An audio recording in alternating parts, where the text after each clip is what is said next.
అలాగా సార్. అసలు main point ఎలా ఉందంటే, ఒకటి సమస్య ఆలోచిస్తే, ఒక మిడ్ సైజ్ సినిమాలు, చిన్న సినిమాలన్నీ ఒక అండర్‌స్టాండబుల్‌లో ఒక పర్సెంటేజ్ లాగానే ఎళ్ళిపోతాయండి. ఎందుకంటే, ఓ 3 రోజులు ఫుల్ ఉండి, మండే నుంచి ఇది ఉంటే మొత్తం మీద పర్సెంటేజ్ లాగా ఎళ్తాయండి. అయితే, ఆ సినిమాలు చేసి ఇప్పుడు వాళ్ళు చేసిన ఇప్పుడున్న దాంట్లోనే ఆ సినిమాలు చేస్తున్నారు ఇయన్నీ ఓకే. కానీ పెద్ద సినిమాలు ఎవరి దగ్గర ఉన్నాయో, మీ దాంట్లో నాకు షేర్ కావాలన్నట్టుంది.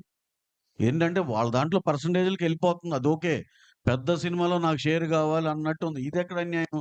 ఇప్పుడు మీ మిడ్ సైజ్ సినిమాలు 150, 200 సినిమాలు 150, 170 సినిమాలొస్తే అన్ని పర్సెంటేజ్‌లు హ్యాపీగా ఎళ్తున్నాయి. ఆ వచ్చే 6, 7 సినిమాల్లో అదేంటి నువ్వు ప్రొడ్యూసర్ అయినా సరే, నువ్వు డిస్ట్రిబ్యూటర్ అయినా సరే, నాకు కావాల్సిందే నీ డబ్బులు. ఇదెక్కడ అన్యాయం? కావాల్సిందేంటండి? అంటే అదేమంటే ఇక అందుకనే కూర్చొని మాట్లాడుకుంటూ ఒక ఎకో సిస్టమ్‌లో ఎవరిది ఏం లైను, ఎవరిది ఎక్కడి దాకా ఎళ్ళొచ్చు అన్నీ క్లారిటీగా మాట్లాడుకోవటానికి ఉంటుంది. ఇప్పుడు దీని తర్వాత మా ఈ 'ఫౌజీ' ఉన్నాయి. ఇంకా పెద్ద సినిమాలున్నాయి. మీరు ఇంటెన్షనల్‌గా ఇబ్బంది పెడదామా అన్నట్టుంది గానీ, ఇదొక సమస్య ఉంది. దీన్నొక సొల్యూషన్ చేసుకుందామా అన్నట్టు ఏమి అనిపియట్లా మరి.